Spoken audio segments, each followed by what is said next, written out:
আমি বলি কি, বয়ান দাঁড় করিয়ে আমাদের অবদানকে মুছে ফেলতে পারবেন না।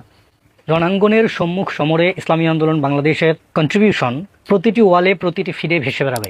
গতকাল গভীর রাতে একজনে খুব গভীর একটা পোস্ট করছে। সে রাত থেকেই আবার তার যে গভীর বিষয়গুলো আছে সেইগুলো নিয়ে পোস্ট করা আরম্ভ করছে।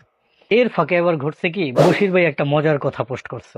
বশির ভাই কইতাছে 5ই আগস্ট আসছে, এজন্য সকল দলের নেতা কর্মীরা নিজেদের সংগ্রাম, গৌরবগাথা আর বীরত্বের খণ্ডচিত্রগুলো ফেসবুকে পোস্ট করতেছে। ফেসবুকে পোস্ট করে জুলাইকে স্মরণ করতেছে এবং উজ্জীবিত হচ্ছে। আর ঠিক তখনই যাদের ঝুলিতে নেই কোনো গৌরব, নেই কোনো বীরত্ব, নেই কোনো সংগ্রামের খণ্ডচিত্র, তাদের গাত্রদাহ শুরু হলো। ইনিয়ে বিনিয়ে বোঝাতে চাইলো যে তাদের কন্ট্রিবিউশনের কোনো প্রমাণ না থাকাটাই নাকি তাদের গৌরবের। কি হাস্যকর ব্যাপার!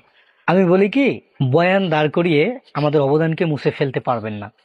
রণাঙ্গনের সম্মুখ সমরে ইসলামী আন্দোলন বাংলাদেশের কন্ট্রিবিউশন প্রতিটি ওয়ালে প্রতিটি ফিডে ভেসে বেড়াবে। আর একই সাথে আপনার বিবেককে হাতুড়ি পেটার মতো আঘাত করবে। রাতে ঘুমাতে পারবেন না, পোস্ট দিবেন, বিভিন্ন বয়ান দাঁড় করাবেন, নানা কল্পকাহিনীর সলিম বুঝ দিবেন, তবুও আরো ক্লিপ ভেসে আসতেই থাকবে। এখনকার ইতিহাস কাগজে কলমে থাকে না যে চাইলেই মুছে দিবেন কিংবা নিজের মতো করে তৈরি করবেন। এখনকার ইতিহাস সচক্ষে দেখা যায়। আপনি এক একটা মন গড়া বয়ান দাঁড় করাবেন আর আমরা আমাদের কন্ট্রিবিউশনের এক একটা প্রামাণ্য চিত্র দেখিয়ে বেড়াবো। শুধু জ্বলবেন, পুড়বেন আর ছাই হবেন। বাহ, আমাদের বশির ইবনে জাফর ভাই একদম রিয়েলিটিটা তুলে ধরেছেন।